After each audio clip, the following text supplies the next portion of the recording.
In tonight's show, we continue our discussion on the trivium and discuss the quadrivium with Gene Odening. Here we continue to learn about learning, logic, critical thinking, Hegelian dialectics, Plato, the trivium, the quadrivium, the seven liberal arts, and many other facets of human cognizance. Gene, welcome back to Gnostic Media Research and Publishing's podcast number 50. How are you doing today? I'm doing very well, Jan, and thanks for having me back.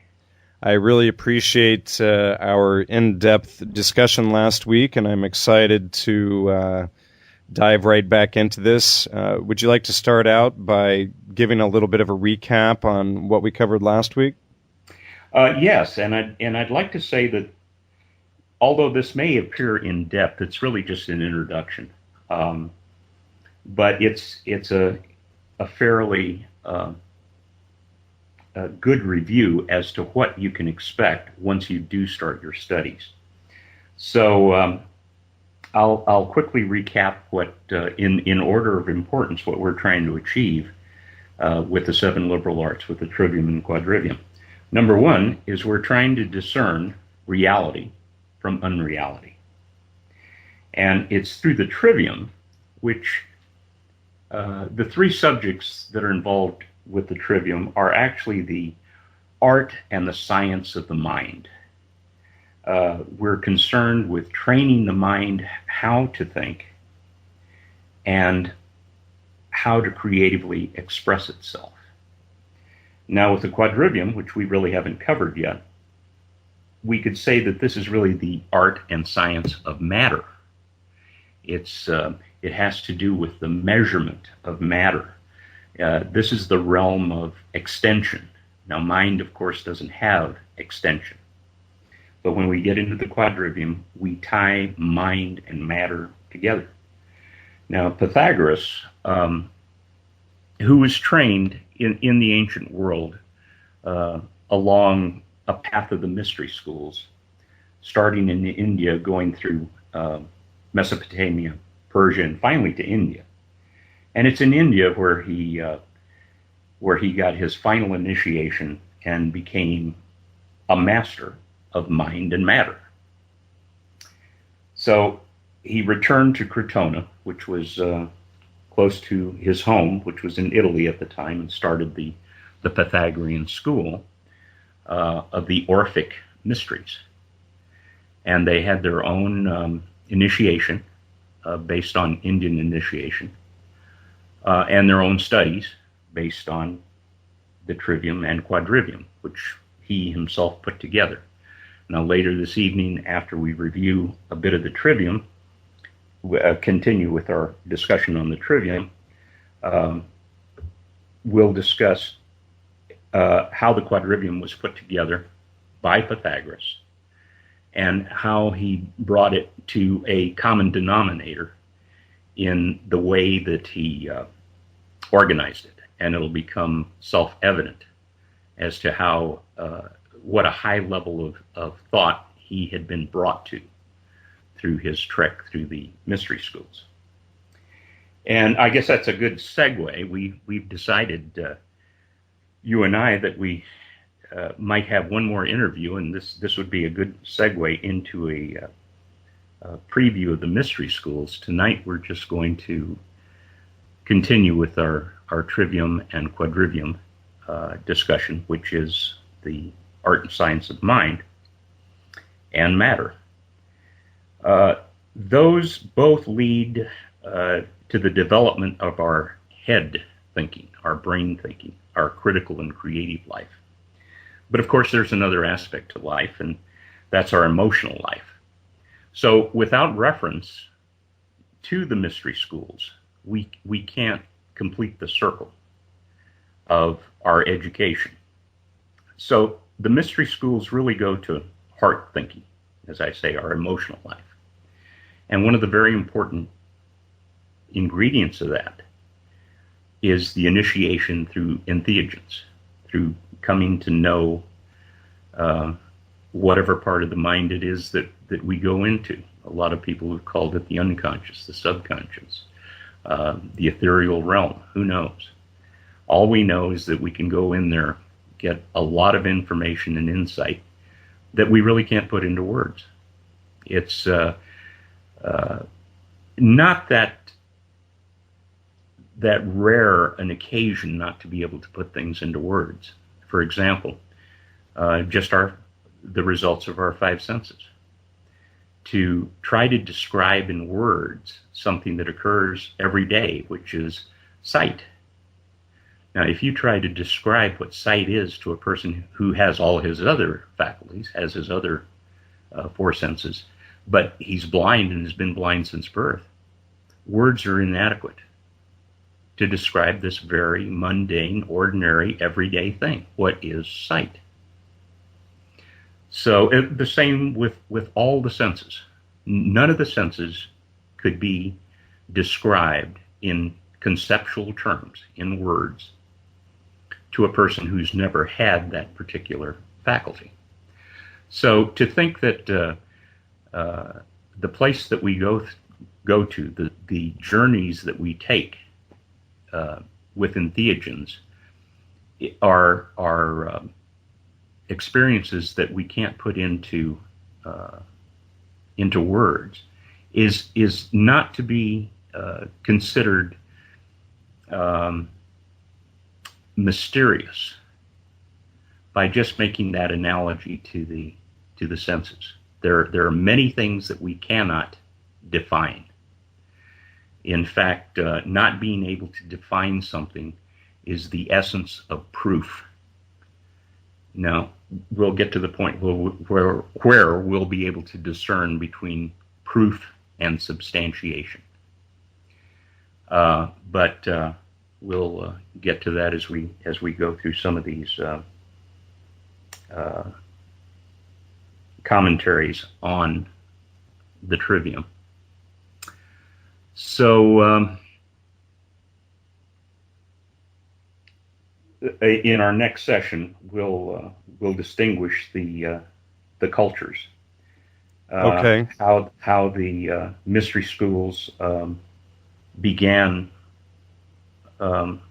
cities. How the temple religion started to build cities around themselves, and it's from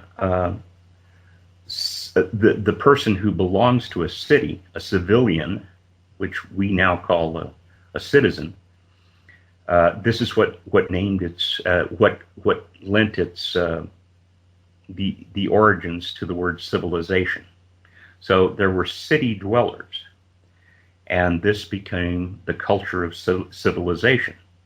Now, to this day, we still have cultures among us that are what we call uncivilized, and that's a good description, but it's also an emotionally charged word.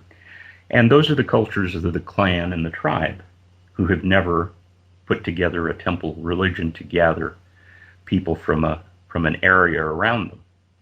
Now, there's only one civilization if you take it back to its genesis, and that I'm going to call right here the civilization of Lemuria and the civilization of Atlantis. Now, we'll use those as euphemistic terms that they just relate to something, but the more mature of those two civilizations, and I don't know if it's the oldest, I'm just saying that it's at times a little bit more mature than the other, is the one I call Lemurian, and that is the Chinese civilization.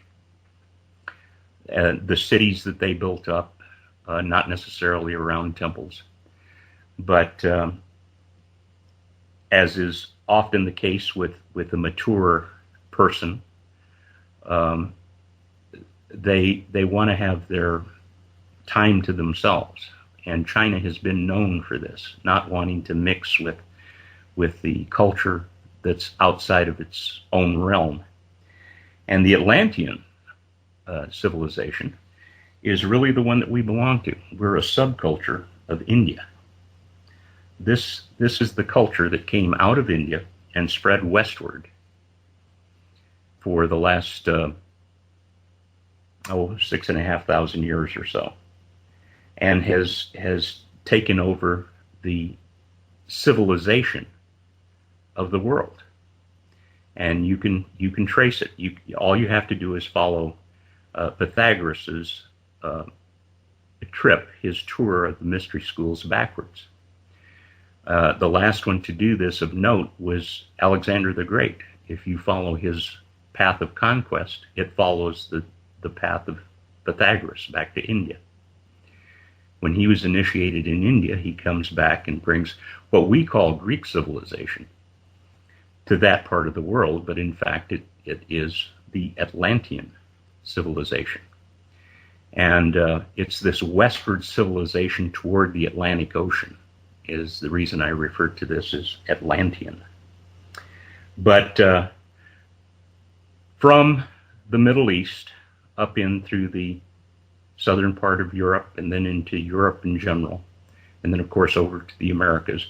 And now we're seeing these Atlanteans go home. They're going home to India. So they have circled the globe with their ideas. And if you look at our culture with an open mind, which the Trivium will help you to do, you'll be able to see that virtually all of our concepts in religion, society, and science, all of them, have come from India. Now that there's enough translation of Sanskrit in particular that's making its way to us, it's very easy to see if you just open your eyes to similarities. We are people of pattern recognition. And if we look for similarities rather than differences, now the differences are promoted by various entities and organizations within our culture. Yeah, and that was us not look back there. That was the same idea that we had behind astrotheology and shamanism, was looking at the similarities. But I had seen a video recently, I think you had referred it to me, this doctor, professor was discussing Sanskrit and the similarities. Would you talk a little bit about that? Yes, his name was Dr. Brown. I can't recall his first name. But that's exactly, he was a Sanskrit scholar. And that was one of the places that I came upon this idea of similarity rather than difference. And the Vedas, of which he was very familiar, describe all the things that we know in Christianity. For example, the Trinity. In the Hindu scripture, they have a Trinity also, and it's made up of the God of creation, the God of sustenance, the God of life. In other words, creation is birth, the God of sustenance is the God of life, and the God of death is the end of life. And then, of course, you come back to the God of creation again. Brahma is his name. And you experience rebirth, and then that period of sustenance, which is life, and then the period of death. Now, to the Vedic scholars, this is what they saw around them all the time. This was when they chant Om, Om, we've all heard that, especially the Buddhist monks as they chant together. It's a very powerful sound. And they call they're that, creating the universe with that or something. It's called the sound of the universe, because that's what the universe is. It's birth, life, death. Birth, life, death. So everything you observe is that action. And the Vedic poets who made these observations decided, well, this is too abstract. So what we have to do in order to understand this more deeply is to personify it. So we'll name the principle of creation. We'll name it a person named Brahma. The principle of sustenance we'll name Krishna. There was actually another name originally. It just doesn't come to me. But finally, the principle of dissolution or death is named Shiva. And then they made up personal stories about this. Well, our egos, man's ego, can more easily take in this idea of a personal story. And that's where these gods were created. Now, if you come forward to the Christian Trinity, the Father, the Son, and the Holy Spirit, you can actually get more by the Father, the Son, and the Holy Spirit, by the way, is more akin to the aspects of the trivium. But the word God in English, just God, G-O-D, G is the principle of generation. O is the principle of operation. D is the principle of dissolution. So it's the same Trinity that was put together by the Vedic poets. Generation is birth, operation is sustenance or life, and D is death or dissolution. And there's our connection to the Atlanteans. And that's only one. When we get to science, which we'll get to in the last section that we speak of the trivium this evening,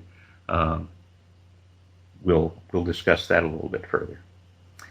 So what distinguishes the civilization from the clan tribe culture is man's relationship to land.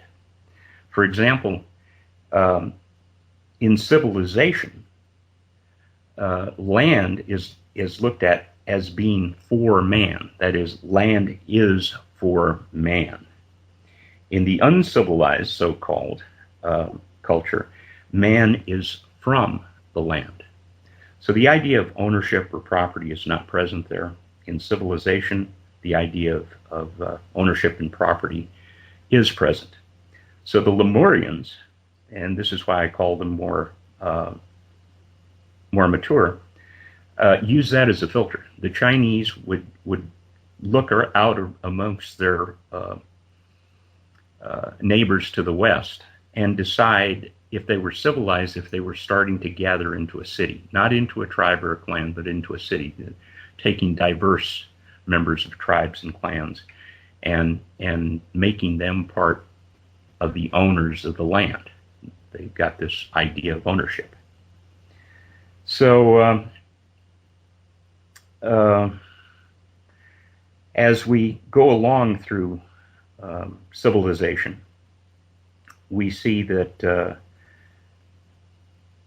this idea of a property and the expansion of property is taken up with more enthusiasm through India, and they moved westward. And actually, the westward movement is not an accident. Of course, China was to the east, but westward is the easiest way to navigate over water and through the desert. You only travel at night through the desert. And it's much easier to steer on a western star than it is on an eastern star, because the star can be higher up in the sky. You can follow one star through the night with a higher declination, it's called. It can be higher in the sky, and then you follow it into the western horizon. Eastern, it cannot. It can come up, but you can't follow it up into the sky. It uses its usefulness after a certain degree up, and I alluded to that with the 5, 3, 4 Pythagorean triangle on the ship and mast that was used by ancient mariners. But at any rate, that's just one tie-in as to why the migration was westward. But about 6,500 years ago, this idea of ruling the world came into someone's mind, and that was the big idea. That was the enterprise that was coming to be. And they used some of their knowledge of geometry to decide that they could tame this globe, which they knew it to be a sphere, by symbolically squaring it off, by making a cube of it. And when you have squared something, you've standardized it in the terms of one of the aspects of the mystery schools, the Freemasons. And this is symbolized, of course, when you graduate, say, from high school. Your round head is put under a square board, and you're now a square person. You can take your square head. You're a blockhead. You're a blockhead. You're a brick in the wall. Pink Floyd made allusions to that in one of their another brick in the wall, right? Well, they made an entire album called The Wall. Right, and the lyrics are, all in all, you're just another brick in the wall. Another brick in the wall. And this is see, you're being standardized. You're being standardized by these Atlanteans. And Atlanteans I'm using as a term because it doesn't have an emotional charge to us, like Freemasons or Zionists or Illuminati, and on and on and on, which are all just front men for whoever these people are. And in the final analysis, it really doesn't matter who they are. What matters is what they hold in their mind that you can come to hold in your mind, and either decide to continue to be a block in the wall, or decide you don't want to build the wall anymore and become your own person. So at any rate, we're going to study this a little bit more in our next session. And right now we're living, as I say, we're living through this the final stage of squaring the globe. We're putting a cube on it, and the word that we're using for it nowadays, so that we can blame one of the front men rather than the people who are actually doing it. If we want to blame anyone, it's called Zionism. That's what Zionism is. It's squaring, it's cubing the sphere of the world to a standardized plan. So I don't think a lot of people will be able to follow my argument until they've had their mind open a little bit more, until we go through a little bit more of the trivium.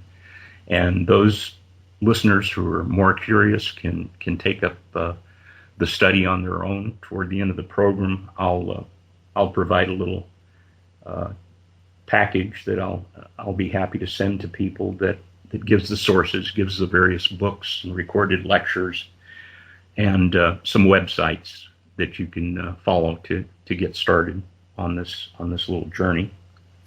And when we come back to this idea of Lemuria and Atlantis, we can look at it with less prejudice.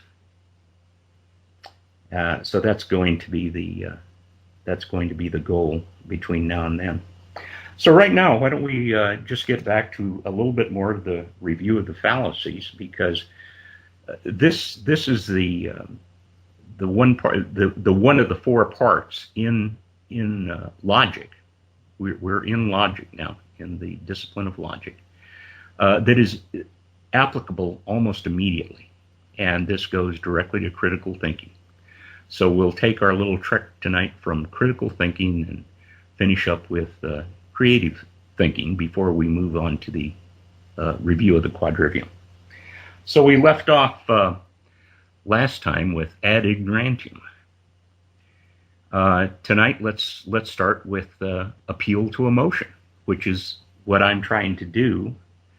I'm trying to eliminate the emotion when next we meet, so that we can get the emotion out of the way and see what the argument that I'll be presenting is at its core. So an appeal to emotion is the attempt to gain support through one's emotion rather than the objective substance of the argument. Now, here's one example. And before I go on to the example, I want to say that whenever you get into a study that's as abstract as what we're talking about here, how to train the mind, You need a lot of examples. You need the substance of what we're trying to say. In other words, we need the explanation in the abstract, and then we need instances. We need examples before the student really gets it. So we'll go through a number of case studies with each one of these, and if you don't get a particular if you don't get the concept clear in your mind in your own studies, this is the path you take. You start looking for examples rather than trying to go through the abstraction itself. So, appeal to emotion. Here's an example. I need a raise in salary because my children are economically deprived. Rather than, I deserve a raise because of the increase in productivity my innovations have brought to the firm. Now, the first sentence was appealing to the boss's emotion, and it's used a lot. I mean, just look at the news, and you'll see people trying to appeal to your emotion all the time, especially with commercials. But also, it's making its way more and more into what we call reporting the news. So whenever you feel your heartstrings being tugged, and it doesn't seem to fit the situation, give yourself a little time out and see if this is an appeal strictly to your emotion. And that doesn't mean you have to write it off right then. Now you can lead a question, get into a series of questions to see if this is just the motivating factor, and that's usually what emotions are.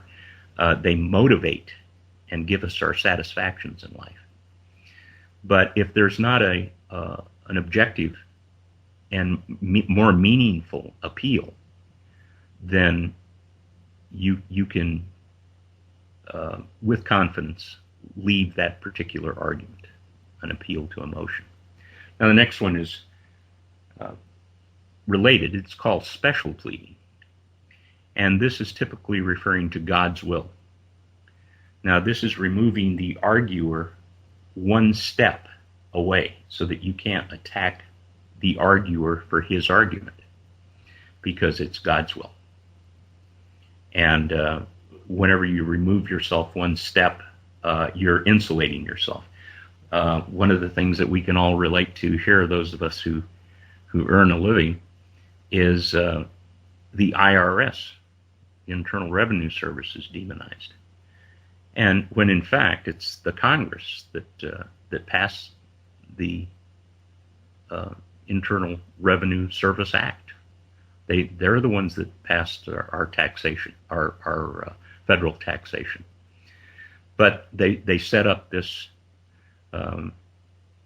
straw man, in effect, to take all the heat.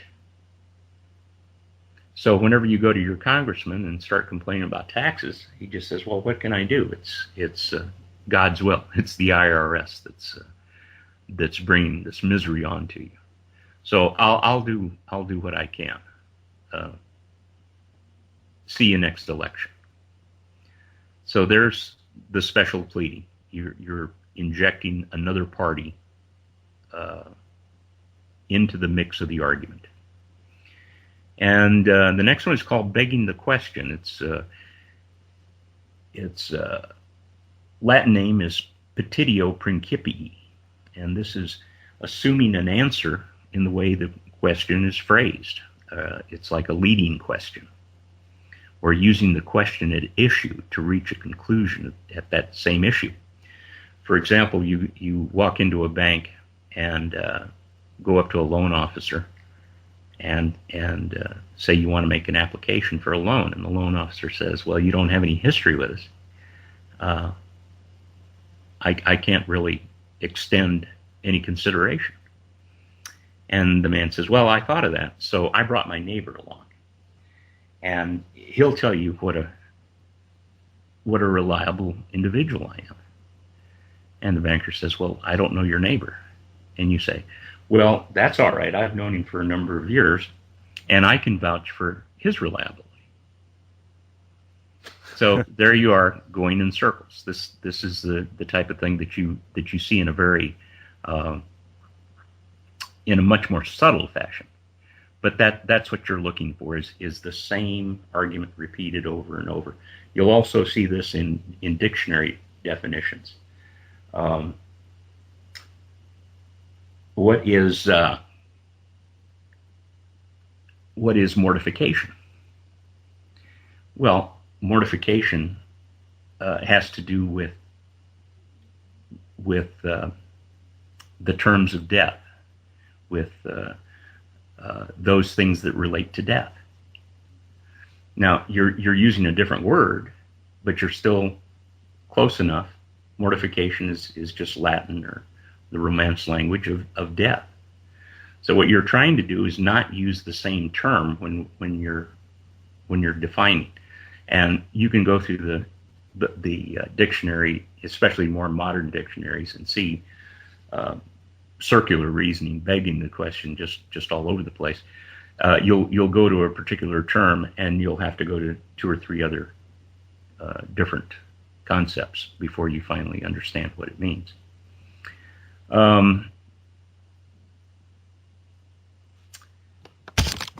Let's see, a non sequitur, the Latin term for it does not follow. The logic falls down. It's cold today.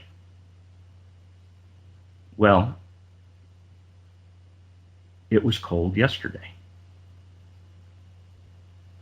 Now, that may have a seasonal component to it. It seems to follow. But if you're getting into an in-depth analysis, just going back to the appearance is not enough to bring forth validity or new knowledge. Non sequitur is very subtle. You have to find a term within it that relates to neither one of the concepts that you have in the statement or in the argument. This one takes a lot of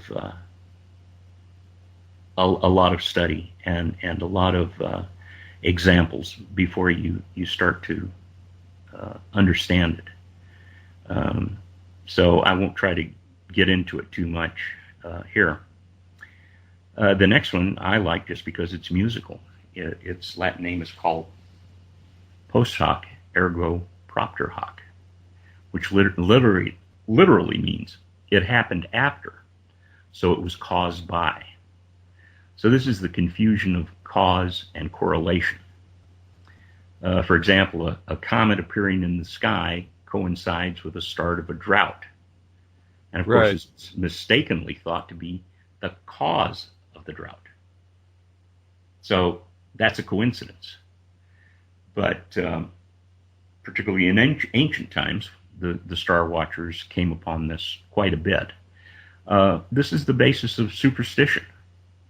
It's like the U.S. being attacked on 911, and the television evangelist would say, that's because of homosexuals and gay marriage.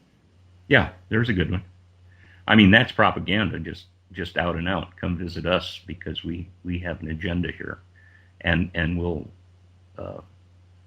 try to help you lead a less sinful life. But that's exactly it. In fact, that's the basis of superstition. Something happens, a mirror breaks in your house, and you're going to have 7 years bad luck, or you're rolling craps at a casino, and you've noticed that every time you roll a 4, you get your point. You'll roll another 4 before you crap out. So all you concentrate on is that 4. Well, all this time that you're concentrating on it, of course, you're losing money right and left. You're not playing the odds. You're playing the post hoc ergo propter hoc.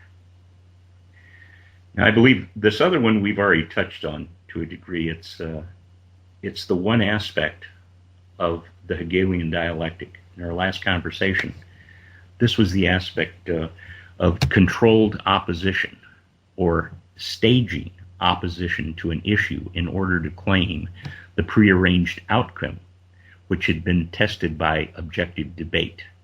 For example, the contemporary American political structure, which declares having two independent parties, but in fact has only one with a common agenda, which up to this period of time has been big government, more and more big government. Controlled opposition is being used extensively in this country with these mega churches, these churches that are not affiliated with an Orthodox Christian church. They have large auditorium type facilities, and when you go in, they ask you to start going to a Bible study, and these Bible studies will almost invariably have 8 people as members, and one of the lay instructors will gather this group of 8 people and start a conversation regarding the Bible. Well, unbeknownst to the other 7, there's one in there that's a plant, and he's working with the instructor by sowing the seeds of where the instructor wants to take them at coffee breaks, periods of time when the instructor isn't around. The plant will come up with whatever the agenda might be, and of course the agenda is always to have you tithe 10 to 15% by coming to an agreement, a pre-arranged agreement. So when you see your supposed discussion group all coming to the same conclusion, you think, well, there's truth to be had here, because we've all independently come to this one outcome. And of course they were led by the plant, by the shill. And that, oddly enough, came about from the Delphi technique, which was developed back in the 1950s to have think tank organizations, the Rand Corporation, Rockefeller Foundation, whatnot, come to a consensus. And they didn't want an input. They wanted the parties, the 8 parties, to be separate. And when they did start to see a pattern emerging in consensus, then they could follow that strand wherever it was leading. And this just shows how you can take something designed for one purpose and think 180 degrees away and apply it for another purpose. So that's controlled opposition, and that's one thing that we can be aware of whenever we turn on the tube to watch the news, because you'll see the debate, supposed debate going on, and it's heading them off at the pass. Well, surely our leaders can do better than this. And as soon as they see enough opposition going in the other direction, they send a shill out there. One of the men that's currently playing that role, from what I understand, is Ron Paul. He says all the right things, but of course, what can one man do? But whenever we start to have an insight that we should go in that direction, he's put out there to voice as our voice, and it soon dies down, and they go on to the next one. Healthcare is one of those at the moment. Straw man, equivocation. Now, last session you mentioned half-truths. Half-truths fall within this logical fallacy. It's restatement or misstatement, using a term in 2 different senses in the same argument. It's also suppressed evidence or half-truths. And this is the most subtle form of bearing false witness against one's neighbor, really. 1 out of 4 children are born in China. I'm sorry, 1 out of 4 children born are Chinese. Mrs. Jones is getting ready to have her 4th child. Jan, are you there? Yeah, I'm here. Okay. I guess I was just so entranced and kind of just listening, I just let it go for a minute. Okay. All right. Okay, well, equivocation, again, can be a very subtle argument. Because we don't know what's being hidden. When you're given a half-truth, we all have the tendency to want resolution. So as soon as we resonate with what we think is the truth, we cease being critical. And this, as you can see, can tie into the emotional argument. Now there are other subsets of this. Another one is the use of weasel words and phrases, such as we haven't seen this for a while, but using the term police action for war to get around limitations on presidential power. Now, this was used as an example when there was such a thing as limitations on presidential power. So that's one of the important arts of politicians, is to find new names for institutions which under old names have become odious. We had discussed last week Bernays coming up with the idea of public relations to be used in place of propaganda. So this is the equivocation, or the subset of equivocation. Another subset of this very often used fallacy is argumentum ad nauseum. And that's convince them that what is repeated incessantly is true. In other words, wear them down, like filibuster, mass media, repetitive advertising, or what we're experiencing right now with the propaganda for healthcare here in the U.S.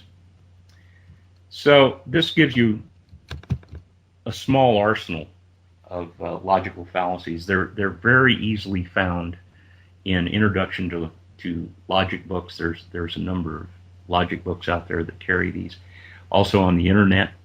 Carl Sagan, in fact, in his book The Demon-Infested World, had a list in there that he called, and I think this goes right to the heart of it, he called it the baloney detection kit.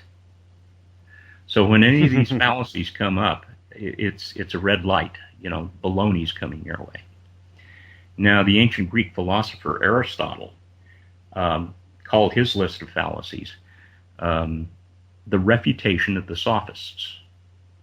Now, the sophists were a school of thought in his time, in Aristotle's time, that didn't believe in anything. They thought that truth could not be ascertained. That the only thing that you could do is to live the life of advantage. That arguing was not, because truth could not be known, arguing could not be used as a method to come to a true statement. So they used argumentation as a means of winning a disputation. They didn't care about coming to truth. They just came to a position where they wanted to win the argument. And they're the ones that came up with or utilized many of these logical fallacies. And you can see in the American judicial system, that's still the case. Theoretically, the trial is to come to the truth, to come to justice. But in fact, it's about winning your case. And the person who can use the fallacies most adroitly is generally the winner of the case. So it's prevalent through all ages. Now, as I say, there's not one particular list of fallacies, but once you become conversant with some of these, you can see the fallacies in everyday language and entertainment, so-called news, and so forth. But you can also question a lot of the assumptions, particularly in the fields of history and science, as they've been presented to us, by applying these logical fallacies. So now we'll go on to the next section, the third of the 4 subjects, which is the rules of definition. Now, the object here is to devise a method by which to isolate the essence of a word or concept.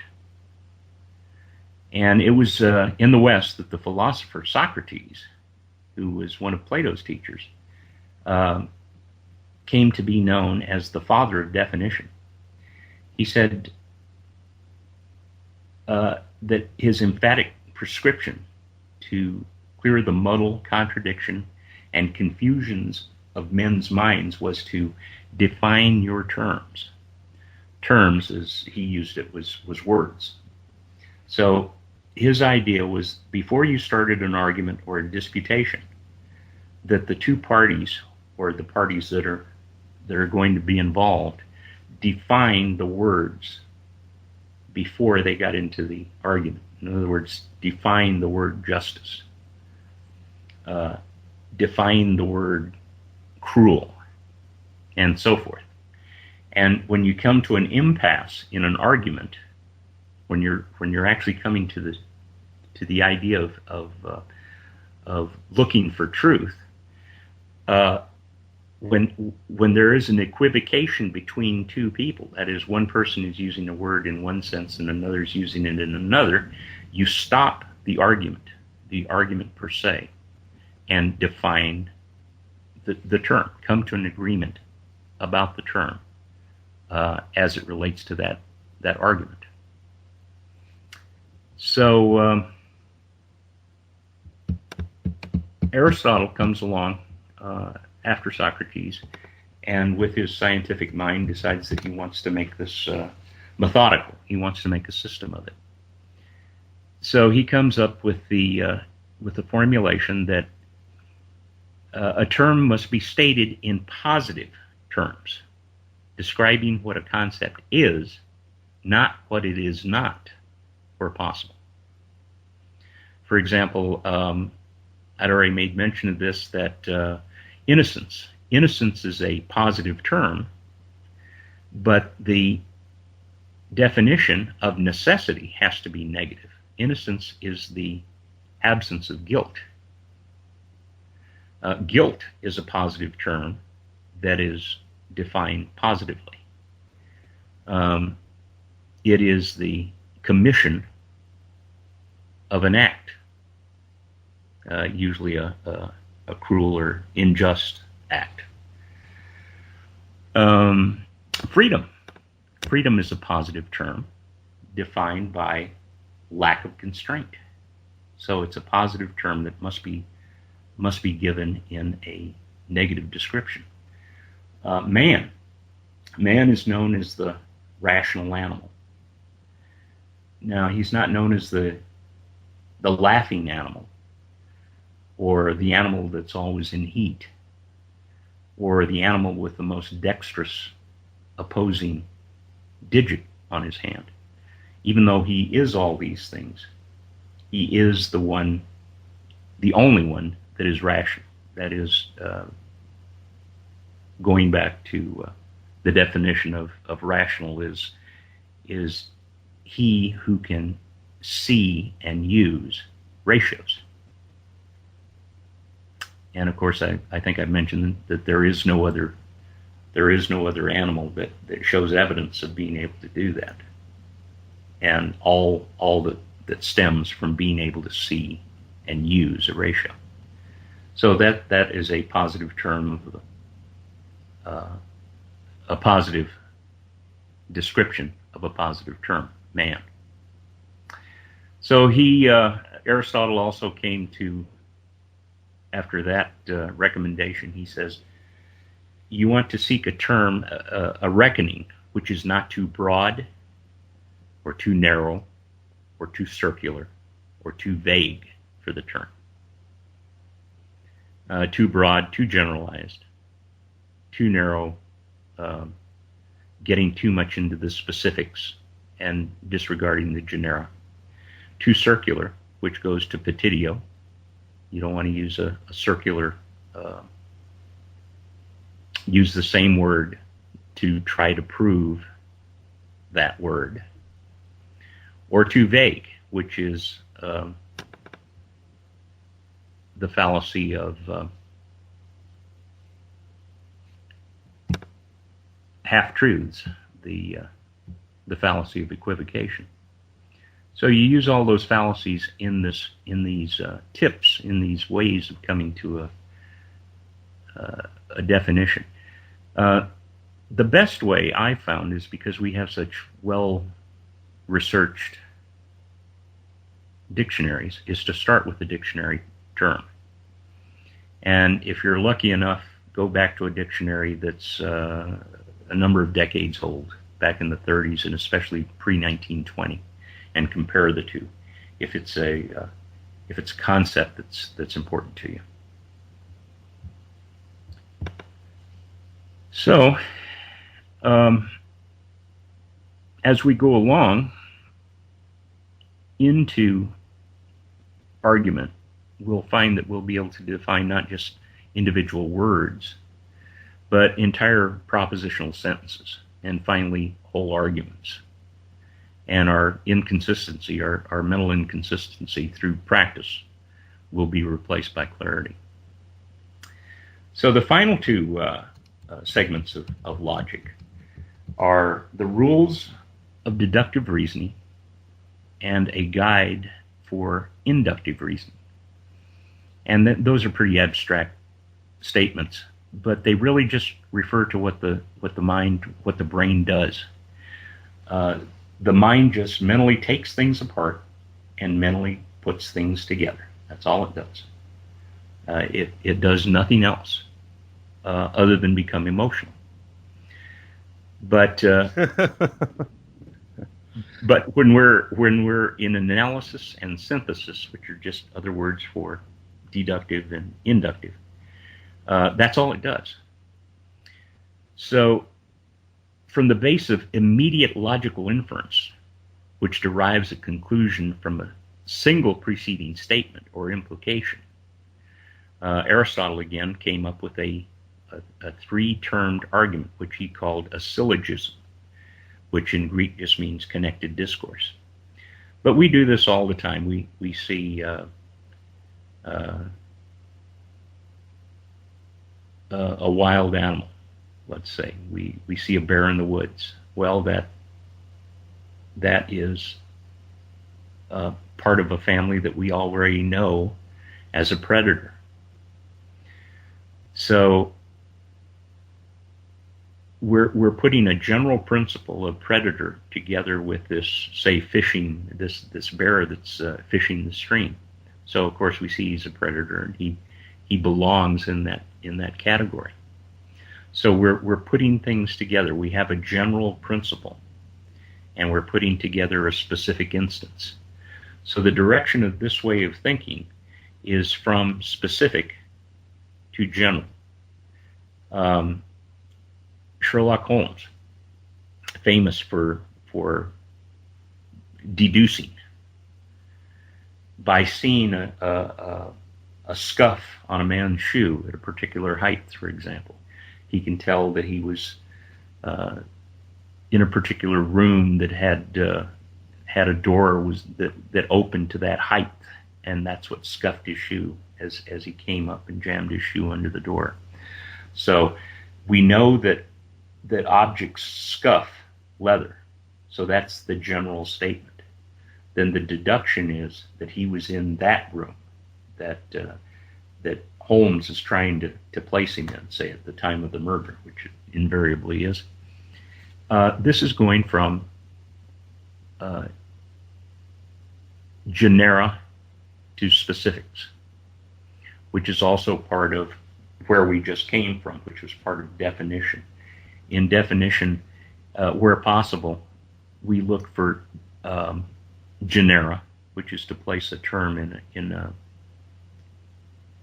a category that we already can recognize that it belongs to. Just as we saw the bear must be part of the predator genera.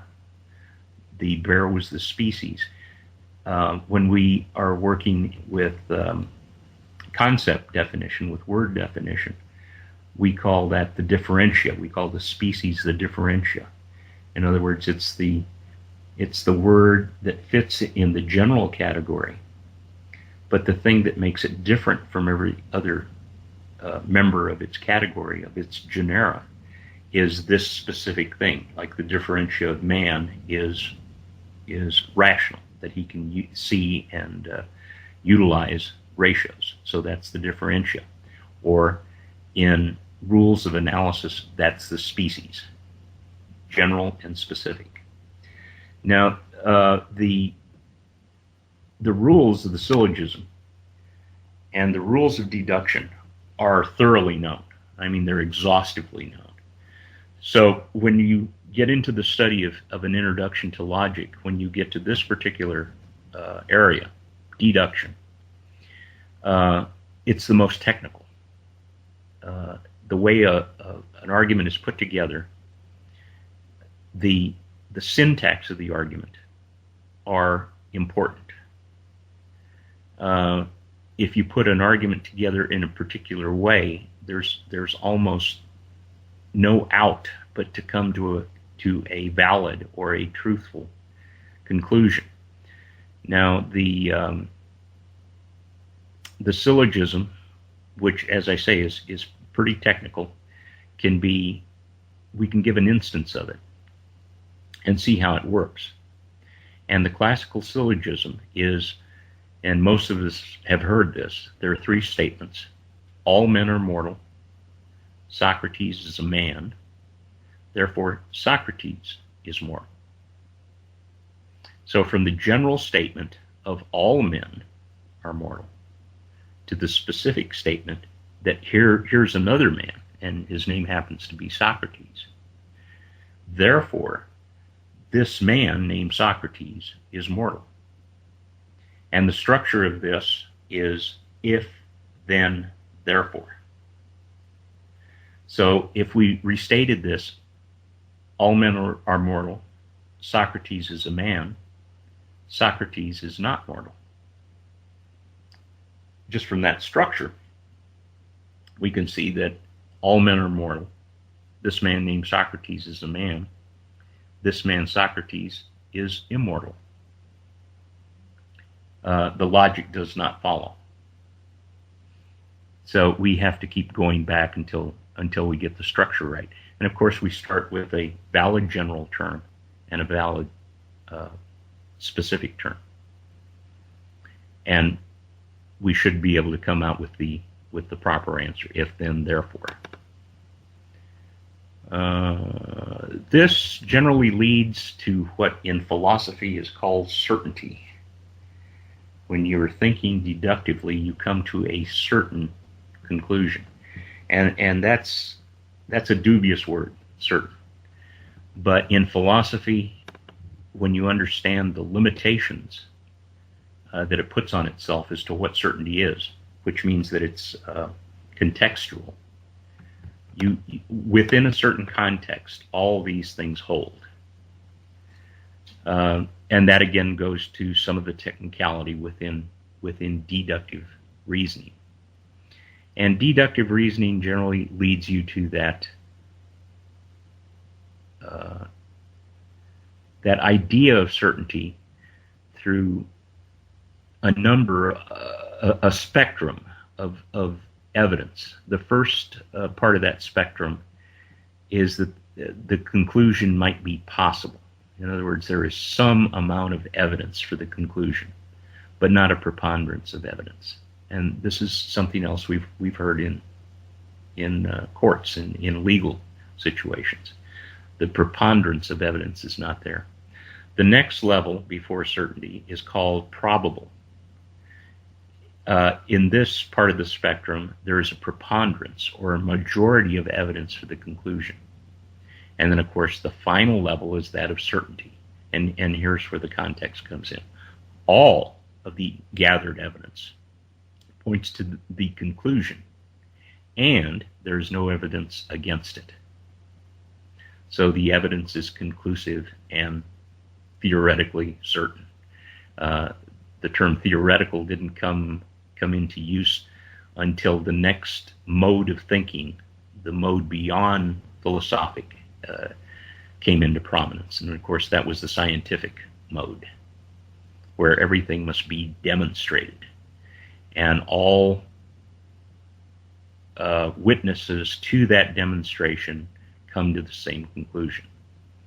Well, until you come upon various facts, you're not trying a person, trying to come to a specific conclusion about guilt or innocence in science. You're trying to come to a generalization, a general conclusion. And until evidence comes up against your theory, that holds. But it's open to more evidence coming in, unlike in philosophy, where you run up against this wall of certainty just because evidence is all for and there is no evidence against. So now we come to the guide for inductive reasoning. And the reason it's called a guide is it's about generalizing. And we really don't know how concepts are put together. We don't know how Aristotle gave us an inkling that we see an object, we form a concept in our mind, and then we form a means of communicating it, like a word. But we really don't know how we come upon this concept. Now, if you're part of the entheogenic way of thinking, if you're part of the psychedelic school of thought, we know how these come into being. We're shown, we're told. The medicines speak to us. The universe speaks to us. Whatever. Then we go back and deduce from there. Yes, this insight that was given to me can be proven in this specific instance. But because logicians don't hold up credence, or at least they don't hold up public credence to entheogenic insight, it's not part of our everyday vernacular. So all we can say about induction, or really the art of generalizing, of validly generalizing, is that we come upon an observation with one of our five senses. And we see that it appears to be a feature in reality. Like one of the first applications of generalizing, or of explaining the theory of generalizing, was to look at axiomatic synthesis, which defines self-evident, irreducible axioms like existence, causality, and consciousness, which was known to the ancients, or a geometric form. A circle is self-evident, a square is self-evident. Whoever is sighted and looks at that and is rational will always agree that those things are self-evident. Now, existence, although I've given a definition for it, in the final analysis, it's just like trying to describe red to a person who's never been sighted. All you can do is point. Now, what is existence? It's that. What is consciousness? It's somewhere within the skull. That's the best place to point. Causality. That seems to be an action that causes a lower level action, but we really can't give it a definition. So the next method of generalizing was what was called perfect or enumerative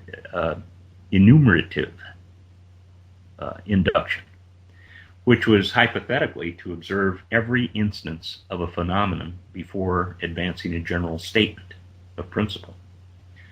So that's essentially saying you have to know everything before knowing anything. So enumerative synthesis really just leads to probabilities. You see a number of instances, so you make the statement. And this is really where science took off from. How do we test ourselves a little bit more intensely, so that we can come up with a better statement? And we'll always leave the door open by calling it a theory. Yes, this appears to be true with all the indications and evidence we have now, but because we have a realization that we don't know everything, we can't say that it's definitive. It's true enough. That's what science really is. It's true enough for this particular task or this particular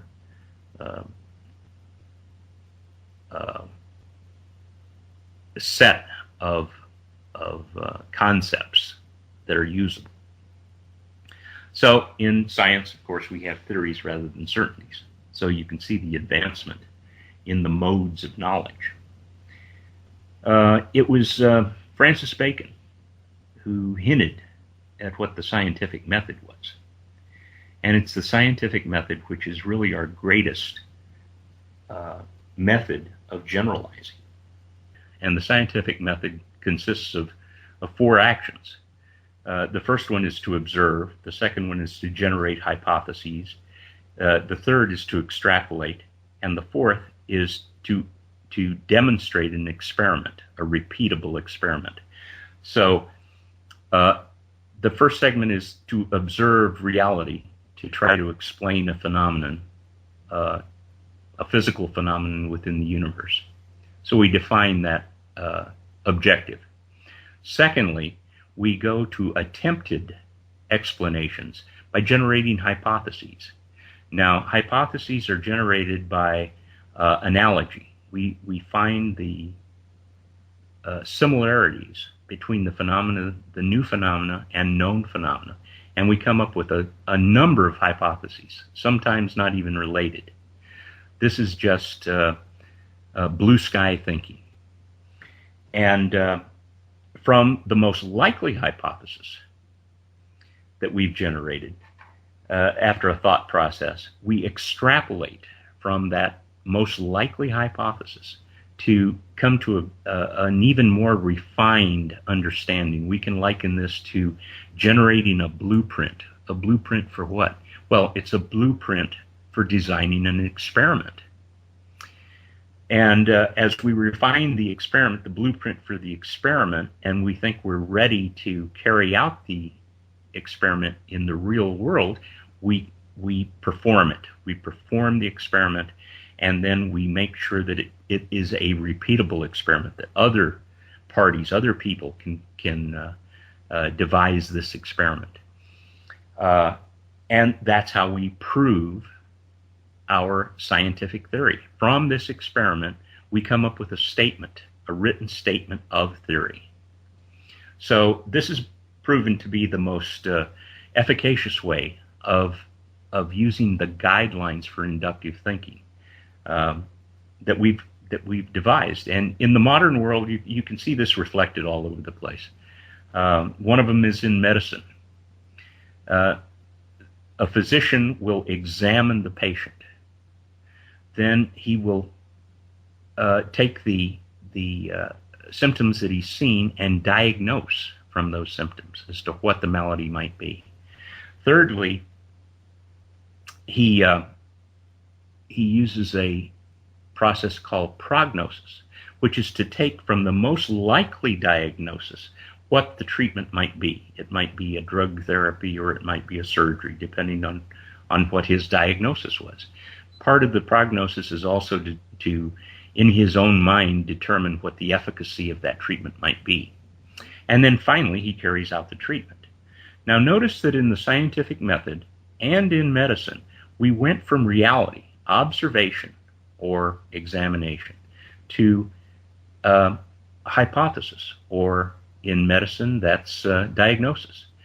And from the hypothesis, we went to the extrapolation of the most likely, from the most likely hypothesis.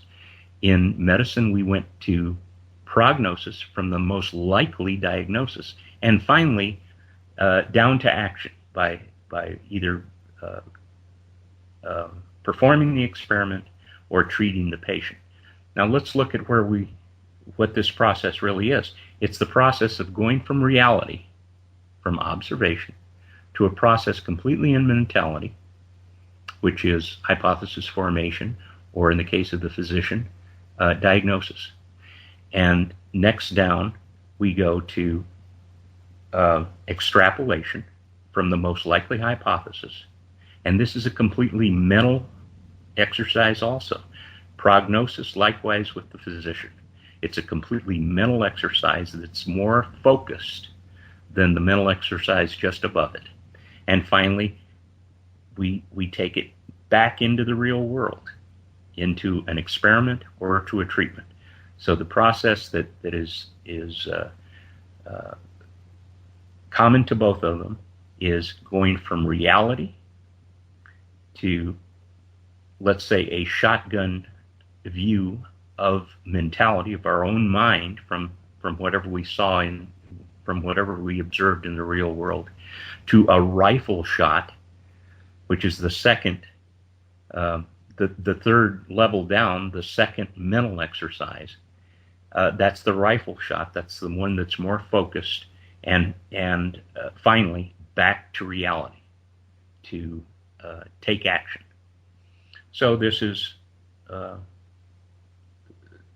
if you look at it without the two steps in the middle of the shotgun mental exercise and the rifle mental exercise, you can actually break this down into 3 steps, which again takes us back to the trivium. With grammar, we take observations of the real world and put together a body of knowledge, of similar knowledge. In logic, it's a completely mental process.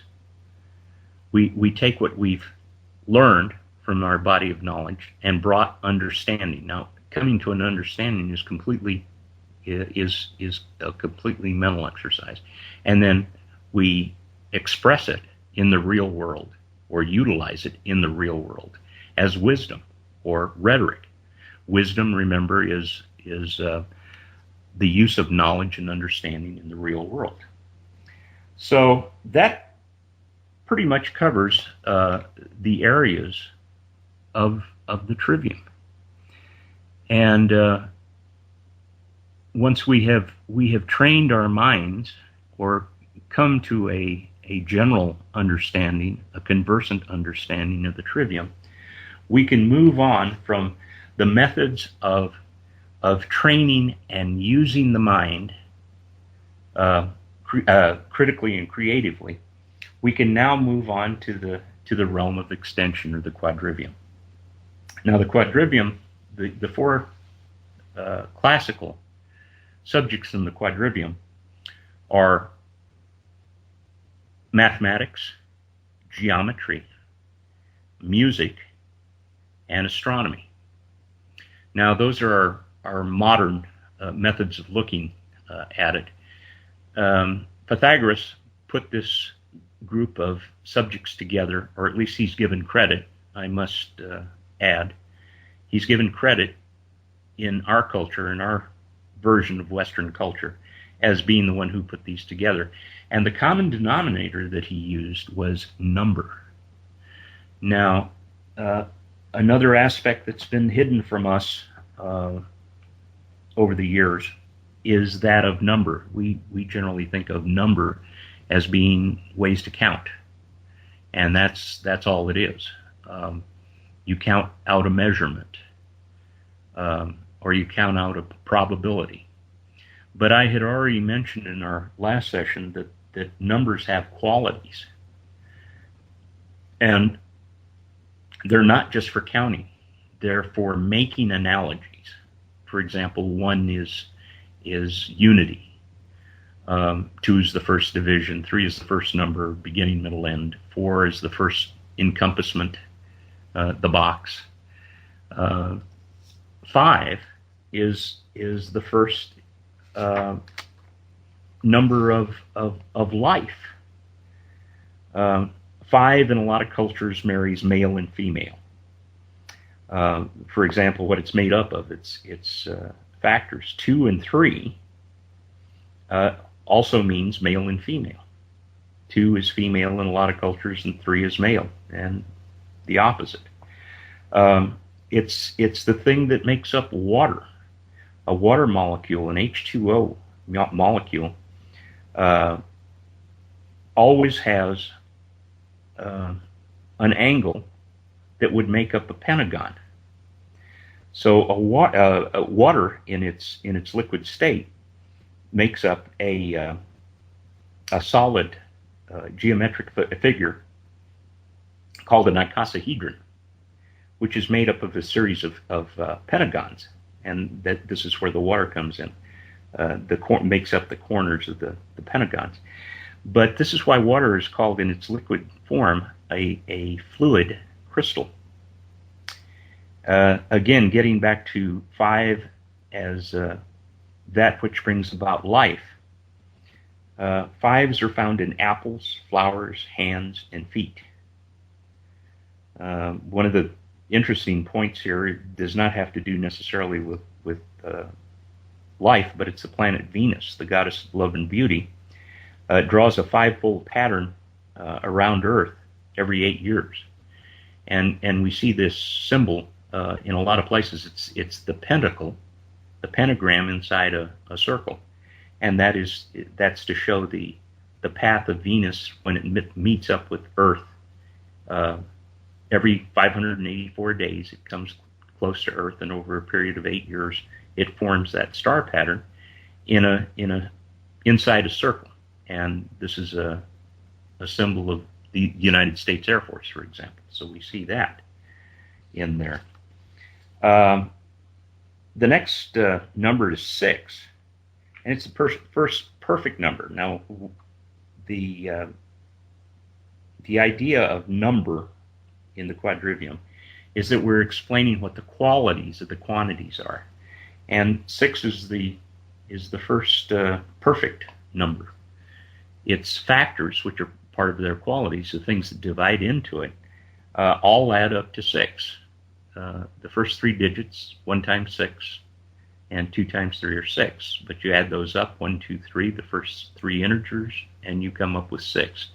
And that's the first perfect, what's called the first perfect number.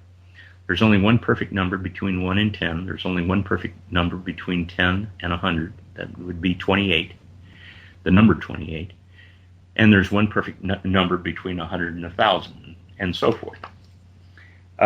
So these are the qualities in mathematics. This is what properly we should be taught when we're taught the Quadrivium, the qualities of the quantities, the story behind the number itself. Now, math, exists outside of space and time. So number just refers to itself outside of space and time. It's an abstraction. It's a human abstraction. And this idea of number relating to itself goes to the next 3 subjects. Geometry is number in space. Music, or actually harmonic theory, is number in time. And astronomy, or really what we might more properly call cosmology, is number in space and time. So this is how Pythagoras, let's say, integrated those four subjects in that they all relate to number. They're all measurable. When we get to geometry, we can measure, as we did with the Pythagorean triangle, the numbers that make it up. And we can relate these numbers to all geometric patterns and symbols. So this is number in space. We can find edges and faces and vertices of polygons, for example, that are geometric shapes. Next, we go to harmonic theory, and this is number in time or interval rather than space. So there are only so many of all sounds that can be made in the various in the various vibrations that are harmonic, and they're the octaves. There are eight notes within the octave, and they're all separated by a space, and that's a space of interval, a space of time. And this is what we're measuring when we're measuring harmonics. All the other sounds that can be made in the other various frequencies are discordant. So the harmonies are concordant. Within each octave, there are 6 other divisions. The fifth, the fourth, the ninth, which is a whole tone, 9/8. It's the study of fractions within time. And finally, we get to the study of cosmology, where we marry space and time. And I already made mention of that by describing Venus to you. By forming that pinnacle every 8 years, when we have a synod, when we come closest to Venus, that's called a synod. If we follow that over a period of 8 Earth years, we have that geometric figure of the pinnacle, and it's married to that interval of 8 years. So this is where you get the idea of space and time. There are all sorts of concordances in our solar system, for example, that the ancients knew of, this being only one. Another concordance or observation that they made was that the mean orbit, that is, all the planets travel in an ellipse, but when you calculate the mean orbit or the circular orbit around the sun, you'll see, for example, that the planet Mercury relates to the size of the Earth in the same proportion that the orbit of the planet Mercury relates to the size of the Earth orbit. So the orbit and the physical sphere itself have the same ratio to one another. And there are various ratios around the solar system that were well known and observed through the millennia. Another being that of the orbits of Jupiter and Saturn. They form a 6-sided star, a hexagram, derived from a hexagram. And there are far more. There's relationships between Earth and the Moon and so on and so forth. Well, when Isaac Newton came to study these things, I remember when I was in school and I was taught that he was observing an apple falling from a tree, and the idea of the laws of gravity came to him, and I could never make the connection as to what that had to do with anything. And what he was doing was imagining a pulling force at a distance. In other words, he imagined the Earth pulling the apple. Well, I still couldn't make that connection. He was aware of all of these coincidences in the solar system, all these geometric patterns as they related over time. And he looked for the common. There was something that was making these patterns and putting these this music of the spheres together. And he knew what those relationships were. This is the music of the spheres along with the geometry of the spheres. And what he found was this ratio, this squaring ratio, that if you imagine a pulling force, that force decreases by the square of the distance. And in the other direction, it increases by a simple square. If something is 10 units away, it has a particular attractive force. When you move that to 20 units away, you multiply 10 times 10. In other words, it's twice as far, but the force is 1/10 rather than 1/2. It's 1/10 of what it is. And this all coincided with the geometry these coincidental geometries that he observed in the solar system. So what you're saying is that the apple isn't a metaphor for the mushroom? Well, it could be. I think that he was known to have partaken of direct knowledge. He was known to have experimented with inductive thought processes. No, I think he actually saw the apple, but that's not to say that he didn't gain the insight of putting those age-old observations together with the help of the plants, of the medicines. I know that other people in science, well, of course, we know of the modern biologists and microbiologists that supposed what the structure of DNA was, or in the 19th century, the chemist who came up with the structure of benzene by thinking of the Ouroboros, the serpent with the tail in its mouth. And where do you get these? You know, the Ouroboros, yeah. Yeah.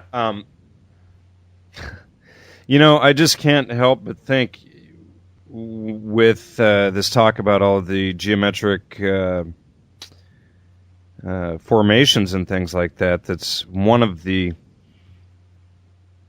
primary things that people report under the influence of psychedelic drugs is geometric formations, and going into the worlds where it's all these different geometric formations and things. So that's interesting. Well, that's the first stage. I have my own personal method of describing various states, and to me, that's the hallucinogenic state. And they're common to all of us. When we're speaking to the plants or to the chemicals, whatever they may be, we have very similar experiences. Now, this is why I have an emphasis that education consists of the 7 liberal arts plus the direct experience of. I think you have to go, in my terminology, to the level of entheogens. This is when you see God. This is when you lose your atheism. Right, and you've moved past all of your fear of all of the emotional-based propaganda regarding these things, and then you can approach them in a mature way, ready to experiment with them for what they're really meant to do. Well, you can use them in complement. I like Stanislav Grof's terms for the various states. He calls it an ordinary state and a non-ordinary state. Now, direct experience to me is the non-ordinary state. Ordinary states are where you can apply the trivium and quadrivium. Now, they can be used in concert, like I've used them. When I had my graduation at age 18 into direct experience, the trivium, which I had been drilled in, just came into such a focus, such a defined focus, that for the rest of my life I could use those two in concert. Now, I've also seen, I've heard trip reports of people that have attracted me to this, because what the terms that they use, they said that taking a psychedelic shows you how to think. Now, this is exactly what Right. the trivium is. It is a method of how to think. So, see, you can come to these realizations in either realm, in either an ordinary or non-ordinary. But when you start using them complementarily, that's when you get the insight in your ordinary state, as I would say, when you can start putting words to some of the experience that are ineffable, these experiences that are just short of words, that are just sight, hearing, sound, touch, and taste, which you can't put into words. So that's why I say that they're complementary. When I use the analogy, or maybe I'd already mentioned this, the syllogism with Socrates. Did I make the analogy as to where did Socrates come from? Well, let me just. I think you may have, but go ahead again. Well, the question has always been, when utilizing that example, is when you're putting things together, when you're reasoning deductively. All men are mortal. Socrates is a man. Oh, right. Yeah. And the question's always been, well, where did this idea of immortality, or where did the idea of Socrates come from? And I say it came from the various materials that speak to us. So we get, of course, we don't do this in our current culture, but we can get into the argument. That is, to find the truth of what came first, the chicken or the egg. And I tend to go along with Terence McKenna's idea that it was the plant kingdom, if we want to call it that brought about our higher states of ordinary realization. I think that's where our knowledge originated, and we're just refining it in our ordinary states. Would you like to review for us once more what the importance of this has been to your life of learning? Well, I can give you the chronology, because from my seat in life now, as I'm coming to the last stage, I can look back on my life and review it in such clarity and with such new insights at this point that I can see various points along the way that were pivotal. And of course, I didn't know it at the time when I had my guru, so to speak, who was letting me in on the trivium, that would be the long range strategy that I'd use. But my first initiation, my graduation, of course, was at age 18, when I had direct experience through LSD. And that was pivotal. I mean, I can point to that as being one of the pivotal times in my life. And then from there on, when I went into the second stage of life, of receiving from life, that's when I lived the actions of a person, of having a career, having a family, and so on and so forth. And then I hit that age of 55, 56, and there just seemed to be something that was going on in my psyche. I didn't know what. But you tend to review, or many of us, if you're of my type, we tend to review our lives. And one day, for some odd reason, I came upon your website, and I don't even know why. I think I was looking up something on Gnosticism. And I saw your book, the book that you wrote with Andrew Rajaji, Astrotheology and Shamanism. And there were just some intriguing things that I just intuitively went to. So I ordered the book. And I opened it up, and I went through it in 2 days.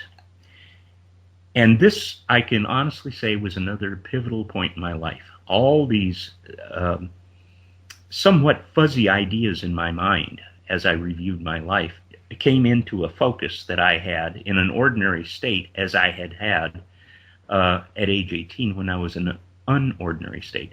When I saw you explaining astrotheology, it just took me back to my childhood, when my mother's mother, my maternal grandmother, who was quite a sky watcher, instructed me as to what was happening there in that city of Las Cruces, which had a large mountain to the east side. So I became to the east side of the city. So I became very aware of, under her guidance, as to how the sun, the moon, the stars rose above the peaks there. That's why I mentioned at the very beginning of our first interview that this place had a meaning to me.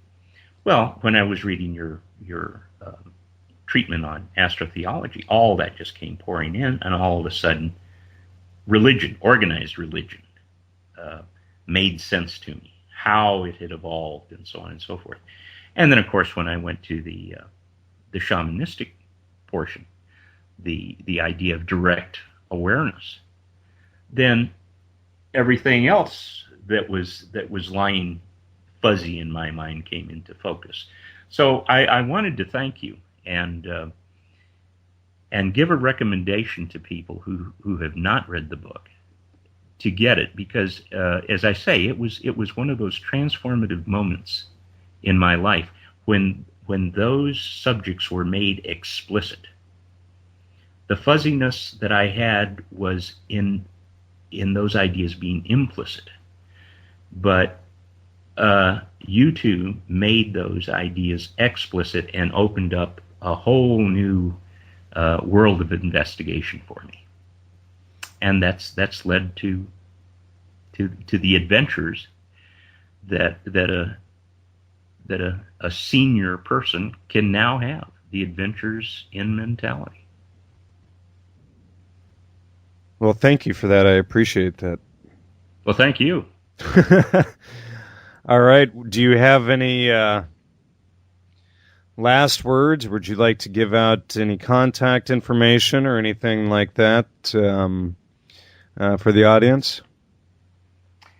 Well, my last word is to claim your humanity by learning on your own and thinking for yourself. And I think I might be able to give my source material. I've gathered up a bibliography and a couple of articles that I've written that might succinctly give the ideas that we've been discussing the last two sessions in written form. And if you just contact me at 534 Trivium, and I think we all know how to spell that by now, TRIVIUM, at gmail.com. That's 534 Trivium at gmail.com. Great. Well, thank you so much for coming on, and I definitely appreciate all of the information and you sharing this so vividly for the audience and for myself as well. And I look forward to having you come back on the show again sometime soon to talk about, well, you had a couple of different topics I think that you wanted to talk about. Maybe we'll have to do 2 shows. Well, let's see how the next one goes and how it might take us into the next topic. And yeah, I'm looking forward to that, Jan. Great. All right. Well, I'll be in touch with you soon for that. And I guess that's it. Okay.